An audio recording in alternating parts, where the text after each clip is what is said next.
अस्सलाम वालेकुम। मैं हूं आपका होस्ट मोहम्मद अमीर हमजा। इस वीडियो में बात की जाएगी कि गंदम की फसल में जड़ी बूटी मार जहर इस्तेमाल करने के लिए मौजू वक्त कौन सा है, दिन के किन औकात में जहर का इस्तेमाल किया जाए, कितनी उम्र की फसल पर जहर का इस्तेमाल किया जाए और किस तरह के वतर पर जहर का इस्तेमाल किया जाए कि उसके बेहतरीन नताज हासिल किए जा सकें। तो वीडियो में आगे बढ़ने से पहले मैं आपसे गुजारिश करूंगा कि अगर आप इस चैनल पर नए हैं तो इस चैनल को सब्सक्राइब कर दें ताकि आपको आने वाली मजीद वीडियोस भी वक्त पर मिलती रहें। काश्तकार भाइयों, गंदम की फसल में दो तरह की जड़ी बूटियां फसल का नुकसान कर रही होती हैं। एक चौड़े पत्ते वाली जड़ी बूटियां और दूसरी नुकीले पत्ते वाली जड़ी बूटियां। दोनों तरह की जड़ी बूटियां ही फसल में से अपनी खुराक का हिस्सा वसूल कर रही होती हैं और इस तरह से हमारी फसल में खुराक की कमी हो जाती है। जब दोनों में कंपटीशन बढ़ता है तो फसल की ग्रोथ रुक जाती है, जिसकी वजह से फसल में पैदावार कम हो जाती है। तो अगर इन जड़ी बूटियों को सही वक्त पर और सही तरीके से कंट्रोल कर लिया जाए तो आपकी फसल की पैदावार में इजाफा किया जा सकता है। तो अब सवाल ये है कि जड़ी बूटी मार जहर को इस्तेमाल करने के लिए सही उम्र कौन सी है।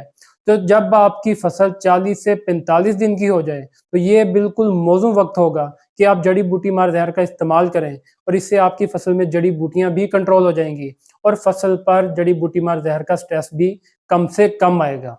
और दूसरा सवाल ये था कि जड़ी बूटी मार जहर इस्तेमाल करने के लिए दिन के किन औकात में जहर का इस्तेमाल किया जाए। तो कोई भी जड़ी बूटी मार जहर है, मार्केट में मुख्तलिफ किस्म की जड़ी बूटी मार जहरें मौजूद हैं।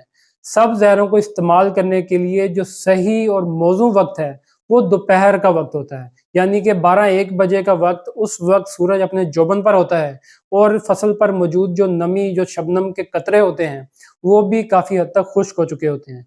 इस वक्त जब आप जड़ी बूटी मार जहरों को इस्तेमाल करते हैं तो वो सही तरह से पत्तों में जज्ब हो पाती है और पत्तों में जज्ब होकर अपना काम दिखाना शुरू कर देती है और जड़ी बूटियों को सही तरह से कंट्रोल कर पाती है।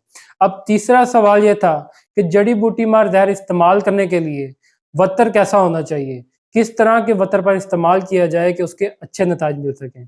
तो गंदम की फसल में कोई भी जड़ी बूटी मार अगर आप जहर इस्तेमाल करते हैं तो उसके लिए जो उसका वतर है वो खुश्क वतर होता है। जब आपकी फसल में खुश्क वतर आ जाए तो उस वक्त अगर आप जड़ी बूटी मार जहर का इस्तेमाल करते हैं तो उससे आपकी फसल में जड़ी बूटियां भी सही तरह से कंट्रोल हो जाएंगी और फसल पर उसका स्ट्रेस भी नहीं आएगा।